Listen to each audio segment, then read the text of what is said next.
Nous sommes de retour en direct dans cette édition du 3 janvier 2025 et comme en 2024, il est l'heure de retrouver aux alentours de 9h05, 9h10 la rubrique d'Antoine Quesada. Bonjour Antoine. Bonjour Antoine.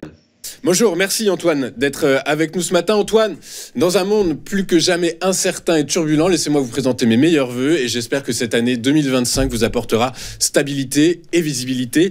Antoine, bonjour.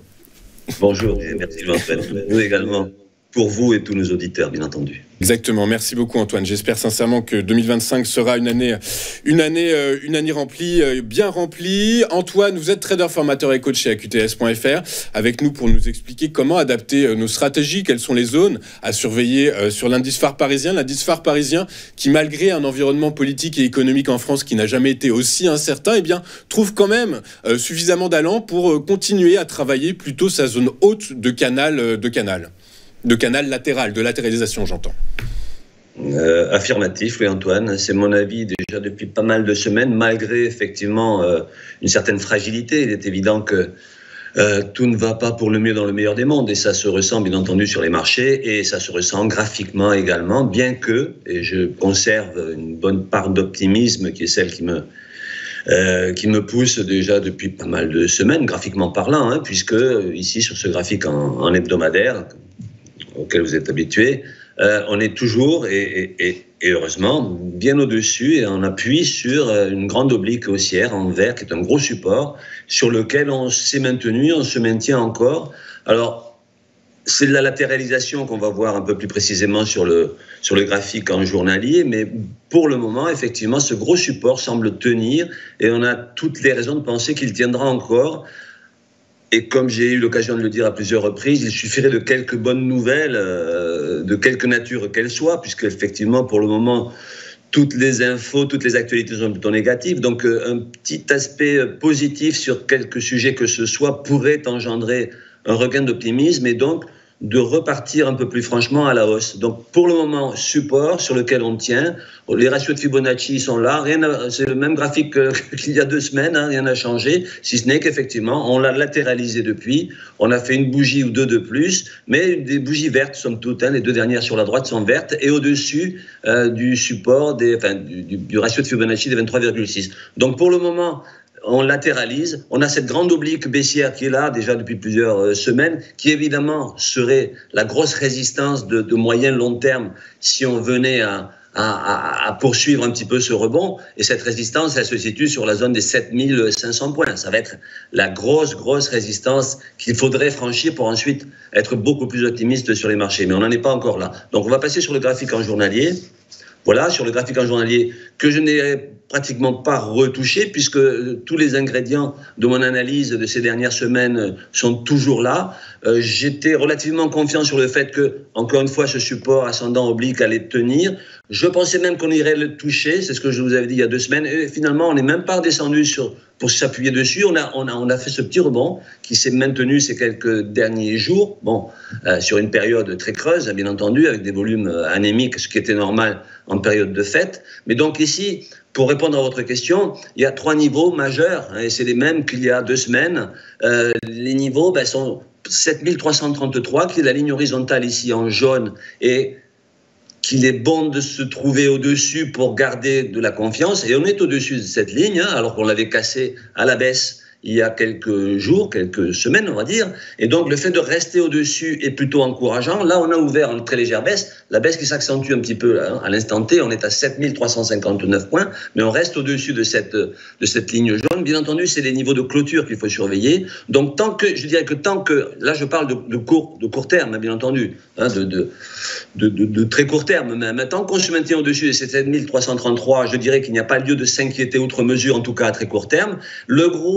La grosse résistance, comme je l'ai dit précédemment, et on la voit ici en rouge en fait, c'est en rouge sur les 7511 points, c'est une grosse résistance parce qu'effectivement, elle est un niveau qui, s'il est franchi, libère un potentiel. Mais est-ce que le marché a vraiment envie d'y aller? Ça, je n'en sais rien. Je ne suis pas devin et ça, c'est l'actualité qui nous donnera ces éléments. Et toujours ce gros support en vert. Donc, en fait, on va naviguer, je pense, sans doute encore quelques jours sur cette zone latérale avant que quelque chose ne se décante. Alors, c'est vrai que, il y a l'arrivée de Donald Trump qui sera officiel, qui est déjà président, mais enfin, qui entrera en fonction dans le courant du mois de janvier. janvier qui pourrait peut-être déclencher certaines choses. En clair, pour le moment, guerre de visibilité, à part le fait qu'on latéralise, et là je reprends notre mot fétiche, qui est devenu le mien aussi, Louis-Antoine, et donc latéralisation, mais pour le moment je reste assez confiant, puisque je me dis que si le CAC a eu la force de tenir jusqu'ici, avec tout ce qu'il a dû endurer et traverser, c'est que quelque part, les investisseurs, ou en tout cas, ceux qui étaient très pessimistes sont déjà sortis du marché. Donc, s'il n'y a plus de pessimistes, il n'y a plus que des optimistes potentiels, voire même les pessimistes qui redeviendraient optimistes à la faveur, comme je l'ai dit, d'informations, de nouvelles plutôt positives. Donc, latéralisation, je vous ai mis ici les niveaux de Fibonacci qui sont là déjà depuis plusieurs semaines, qui sont les meilleurs guides dans cette phase-là, puisqu'on a guère d'autres choses à se mettre sous la dent, en tout cas graphiquement. Je vous avais matérialisé il y a plusieurs semaines, cette divergence haussière qui a permis justement au CAC de rebondir. Il y a 3 semaines, 1 mois à peu près, qui a permis quand même de se maintenir. Ce sont les segments en rouge oblique que vous avez sur le graphique.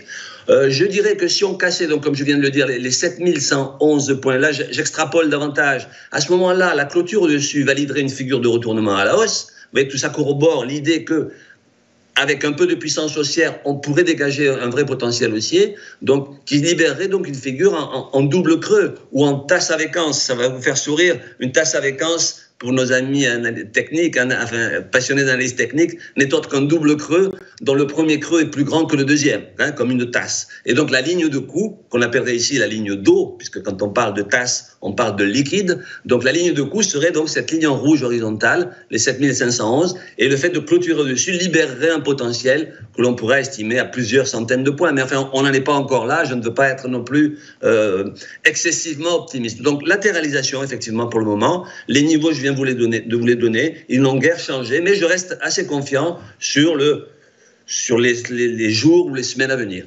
Ok, Antoine Quesada qui lit dans le marc de café au fond de sa tasse, double anse, etc.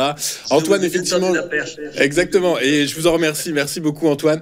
Je rappelle juste, effectivement, vous avez abordé le sujet, donc le 20 janvier prochain, c'est la passation de pouvoir aux États-Unis, ce qui sera l'occasion pour nous eh bien, d'être éclairés sur les intentions de Donald Trump, notamment quant à sa politique tarifaire douanière, notamment sur sa politique migratoire, notamment sur ses relances budgétaires, sur son plan budgétaire et également sur ses rapports avec le président de la Banque centrale, Jérôme Powell, puisqu'en réalité, même si l'économie américaine, au vu des dernières statistiques, est toujours très solide, économie américaine qui donc ne justifie pas de nouvelles baisses, d'anticipation de baisse de taux de la Réserve fédérale américaine, Jérôme Powell qui devrait rester sur ces 2 baisses de taux en 2025 alors que les marchés en ont pricé 4. C'est ça effectivement qui va pouvoir être suivi tout au long de l'année, hormis évidemment les événements géopolitiques qui pourraient venir impacter les évolutions de cours. Mais donc en tout cas c'est la nomination de Donald Trump, l'arrivée au pouvoir de Donald Trump le 20 janvier prochain qui pourrait apporter un peu de je dirais d'énergie, de carburant, de fuel au CAC 40 en tout cas, Antoine. Et surtout de la volatilité pour faire des opérations de très court terme, bien entendu, puisque les tweets du président seront suivis de très très près par les traders ou les investisseurs. Exactement. Écoutez Antoine, merci beaucoup pour toutes vos explications, vos analyses, votre temps. Vous êtes trader, formateur et coach chez AQTS.fr et avec nous tous les vendredis pour nous expliquer comment trader un CAC 40 qui latéralise depuis maintenant belle lurette, j'ai l'impression. Merci Antoine, merci beaucoup, à très bientôt. Nous de notre côté on marque une courte page de publicité et on se retrouve juste après avec les échos de Wall Street et Ludovic Berthola, tout de suite sur Téléfinance.